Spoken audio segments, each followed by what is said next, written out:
बहुत बहुत धन्यवाद। आपने यहाँ रहने दिया तो अभी हम बाबा के पास भी हैं और मैं नौकरी भी करूंगा। जैसे ही मंजुला दीदी की चैन की समस्या हल हो जाएगी तो वो अपने ससुराल जा सकेगी। फिर मैं पढ़ाई शुरू करूंगा तो बाबा भी नाराज नहीं रहेंगे। फिर मैं तुरंत चला जाऊंगा मेरे घर, बस कुछ दिनों के लिए। चिंता मत करो बेटा, सब ठीक हो जाएगा। आजा, आराम कर लो थोड़ा।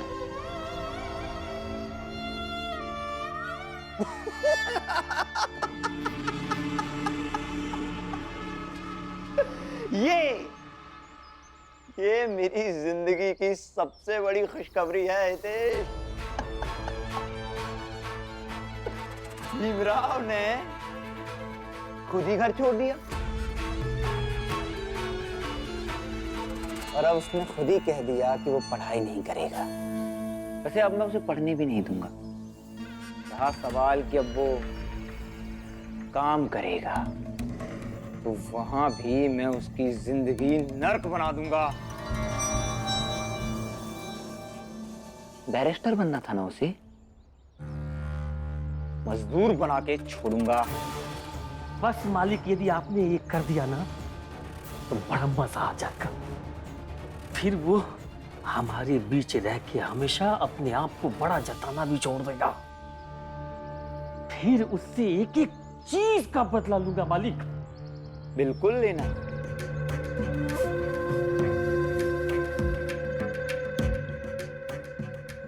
अभी तो खेल शुरू हुआ है हितेश, आगे आगे देखो मैं उसके साथ क्या क्या करता हूं।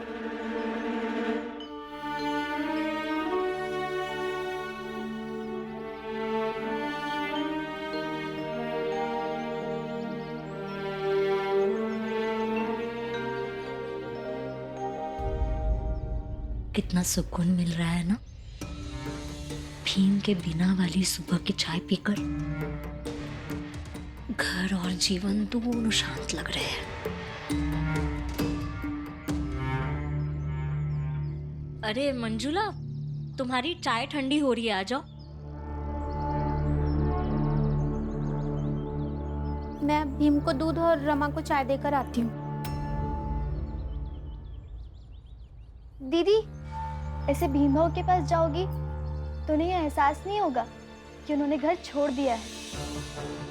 मेरे हिसाब से उन्हें यह एहसास होना बहुत जरूरी है। जीवन भर बाबा और इन्होंने उनके लिए इतना कुछ किया है, सब कुछ भूलकर चले गए वो। सही कह रही है लक्ष्मी, कब तक हम ही उसकी फिक्र करते रहेंगे? कभी तो हमारे बारे में भी सोचे। लेकिन मैं तो जाऊंगी, चाहे किसी को बुरा लगे या अच्छा लगे। बचपन से उसकी फिक्र की है, अभी कैसे छोड़ दूं?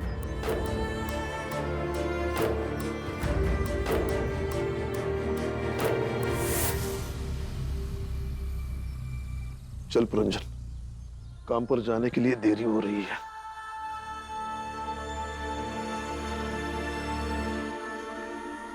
अरे अब चाय तो पीकर जाइए।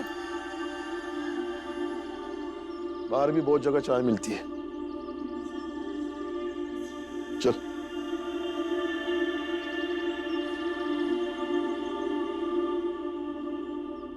रमा, भीम कहाँ है?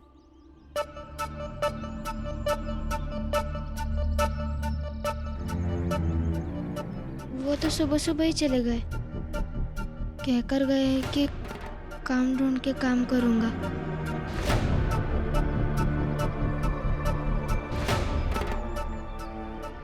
चल पुरंजन, भीम को ढूंढते हैं। अब बात सिर्फ घर छोड़ने तक नहीं रुकेगी। अब भीम को तय करना होगा कि अगर उसे काम करना है तो बाप बेटे का रिश्ता खत्म करना होगा।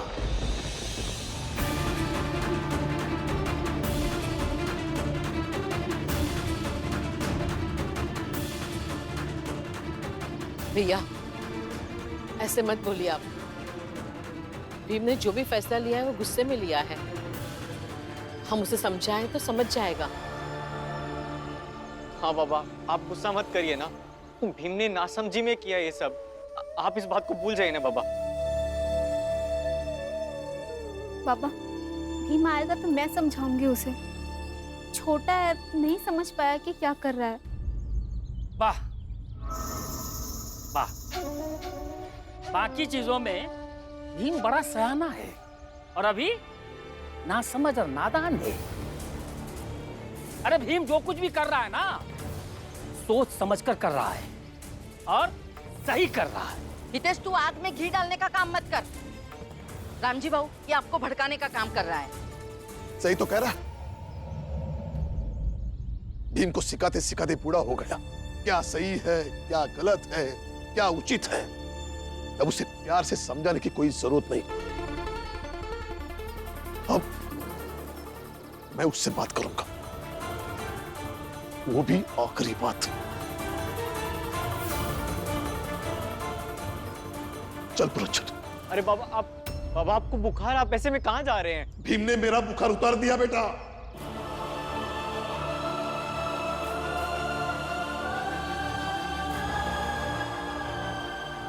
चल पुरंजन।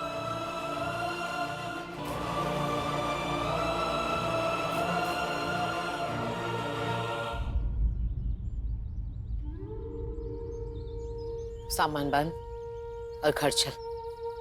नहीं बुआ, उन्होंने मना किया तो कैसे आ सकती हूँ? ना बोलेगी? अपनी बुआ को ना बोलेगी? बुआ, जब मैं ब्याह करके आई थी उसी दिन आपने कहा था ना कि चाहे जो हो जाए पति का साथ कभी मत छोड़ना। इनके आई के जाने के बाद से उनके जीवन में हमेशा एक की कमी थी और उनकी आई हमेशा उनके साथ खड़ी रहती थी और उनकी वही ताकत मैं बनूं, यही चाहती थी ना आप? यही समझाया था ना, वही कर रही हूँ।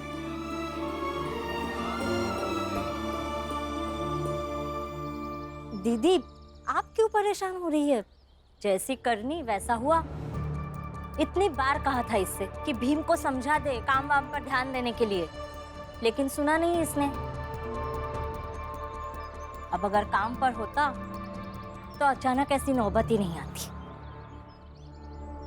और ना ही मंजुला दीदी के गहने गिरवी रखने की नौबत आती। सब मेरे कारण हुआ है। मैं ही चली जाती हूँ, फिर सब ठीक हो जाएगा। मंजुला, तुम्हारे कारण कुछ नहीं हुआ है। ये तो बस होना लिखा था तो हो गया। अब ऐसा तो है नहीं कि तुम्हारे चले जाने से भीम अपनी जिद छोड़ देगा या अपनी जिद से पीछे हट जाएगा। अब परेशानी तो खाली एक है कि भीम की जिद के सामने आज पहली बार बाबा है।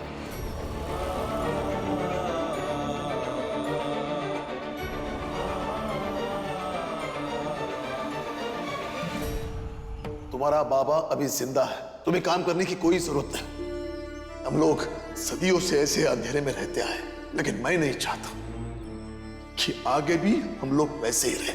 इसका जिम्मा तुम्हें उठाना पड़ेगा, पूरी बिरादरी का जिम्मा। बाकी चीजों में मैं तुमसे बहस कर सकता हूं, लेकिन पढ़ाई के मामले में बिल्कुल नहीं। कल से तुम समय पर कॉलेज जाओगे और समय पर कॉलेज से लौट आओगे। इस घर का मुखिया मैं हूं। इस घर में मैं जो चाहूं वही होगा। इस घर में जो रहेंगे उन्हें बाबा की बात माननी पड़ेगी, लेकिन बाबा ने जो कुछ भी मेरे पढ़ाई के बारे में कहा वो मैं नहीं मान सकता। इसलिए मैं ये घर छोड़ के जा रहा हूँ।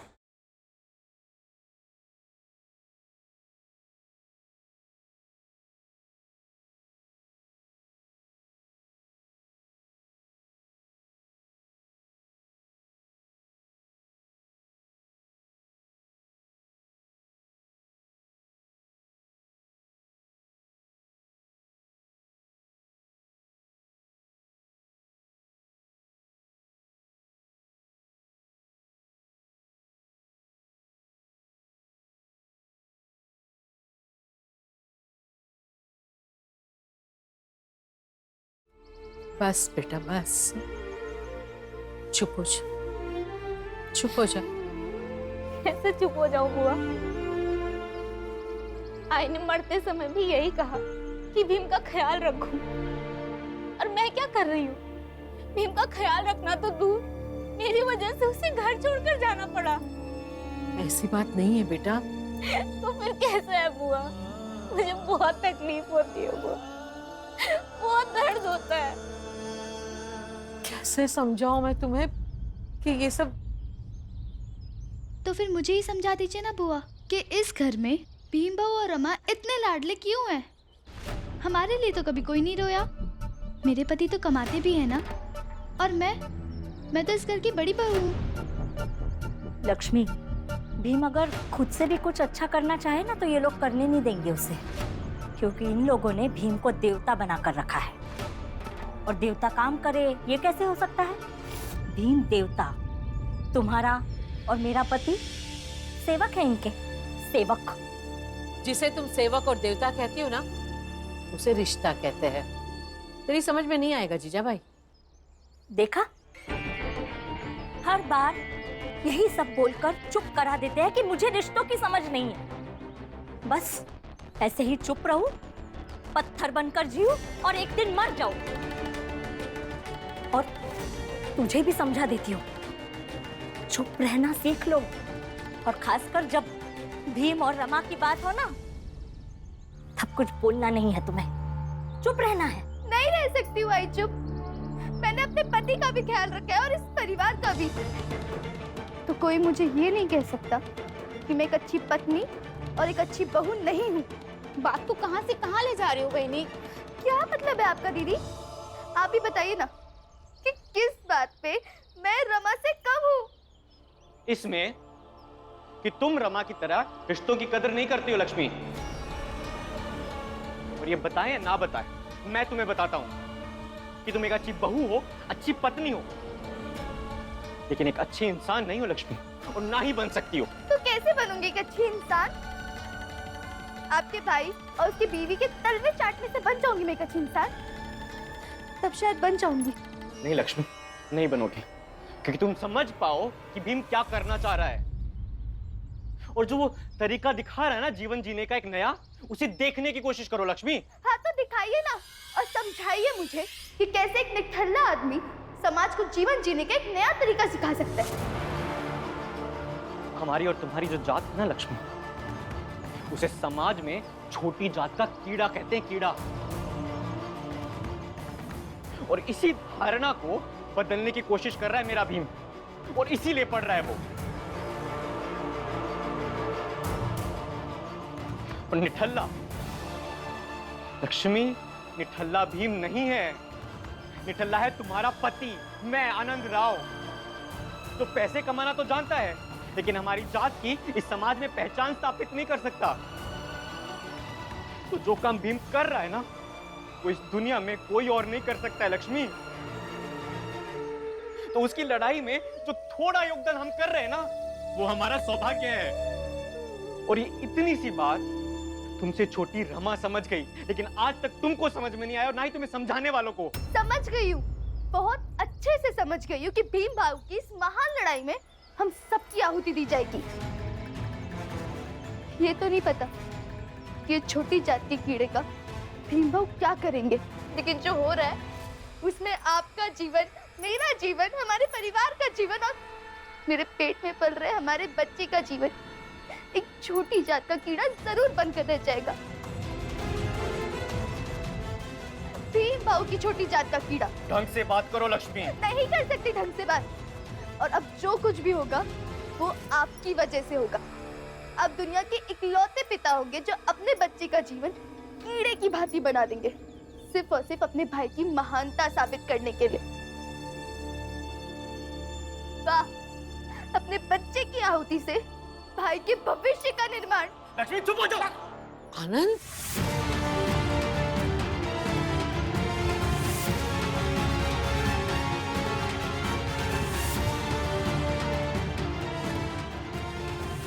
आनंद,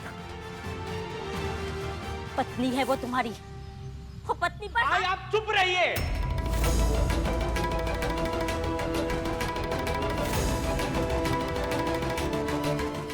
मेरी पत्नी ऐसी नहीं थी आई। जब से आप इस घर में कमजोर पड़ना शुरू हुई है ना, तब से आपने अब मेरी पत्नी को अपने जैसा ही बना लिया है। आपने मुझ पर हाथ उठाया। नहीं जीना है मुझे। पति ने आज हाथ उठाया, कल को मारने भी लगेंगे और मार खाने के लिए नहीं जी सकती मैं। लक्ष्मी, लक्ष्मी, आनंद, मरना है तुम्हें? हाँ, जलकर मरना है। और क्या होगा? क्या होगा उससे? रमा जेल चली जाएगी, भीम जेल चला जाएगा, पर वो समस्या का समाधान नहीं है लक्ष्मी। समझाइए इसे, आपकी सुनती है ये। और एक बात निश्चित कर लो लक्ष्मी, कि भीम हमारे समाज का मसीहा है और तुम्हारा ये पति उसे अपना नायक मानता है। और एक दिन तुम भी मानोगी। अब ये तुम्हें स्वीकारना है या नकारना है, इसको जानने के लिए अंत तक देखना होगा तुम्हें, और उसके लिए ना जीना पड़ेगा। मरने से कुछ नहीं होगा। और खबरदार, ये बात बाबा को पता नहीं चलनी चाहिए। वो पहले ही बीमार है और वो चिंता नहीं करे, यही अच्छा है। डॉक्टर ने भी मना किया है। समझ रही है ना आप?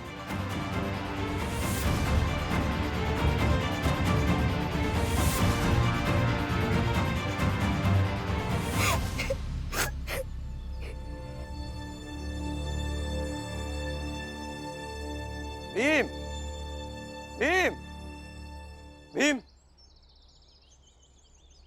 क्या हुआ काका? बेटा तुम्हारे बाबा पता नहीं कहाँ चले गए। मतलब? मतलब हम दोनों तुम्हें ढूंढने के लिए घर से निकले थे और साथ में ही ढूंढ रहे थे। फिर अचानक से राम जी पता नहीं कहाँ गायब हो गए।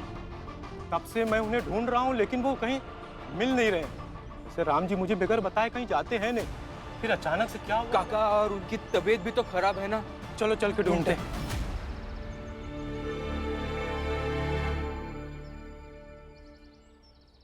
लक्ष्मी, तुमने जो आज किया वो सही नहीं था। अगर तुम्हें कुछ हो जाता तो मेरा क्या होता? और ऐसा नहीं है कि मुझे सिर्फ बाबा या भीम की चिंता है। तुम पत्नी हो मेरी, तुमसे बहुत प्यार करता हूं मैं। कुछ बोलोगी?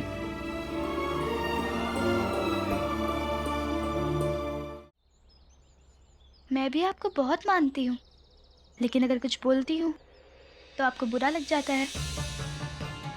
जैसे आप मुझ पर पति होने का हक जताते हैं, वैसे अगर मैं पत्नी होने का हक जताऊं तो आपको गुस्सा आ जाता है। आज तो हाथ भी उठा दिया आपने मुझ पर। माफ कर दो लक्ष्मी, मुझे तुम पर हाथ नहीं उठाना चाहिए था। वो गुस्से में हाथ उठ गया। ठीक है, पर आगे से बस एक बार मेरी सुन लीजिएगा। मानना है नहीं मानना है वो आपके ऊपर है। ठीक है, इस बात का पूरा ख्याल रखूंगा।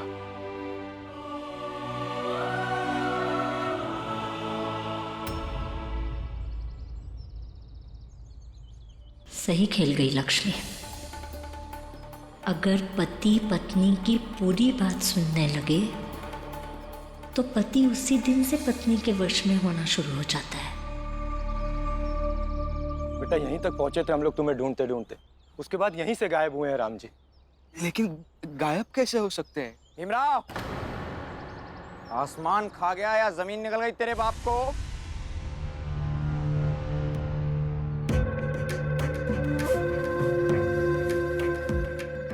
ऐसे एक बात बोलूं, बहुत कामचोर है तेरा बाप। रंजन, राम जी चाहे जहां भी हो उसे ढूंढ कर ला। तालाब में काम करने के लिए मुझे 2 आदमी चाहिए। मेरे काम का नुकसान हो रहा है। जी ढूंढ रहे हैं। जल्दी जल्दी ढूंढ उसे। चल। वैसे भीमराव, उस तरफ एक खाई है। लोग अक्सर अपनी जिंदगी से हार कर उसी खाई में कूद जाते हैं। क्या पता ऐसा बेटा पैदा हो गया है, राम जी इस भार को ना सह पाया हो, खाई में कूद गया हो।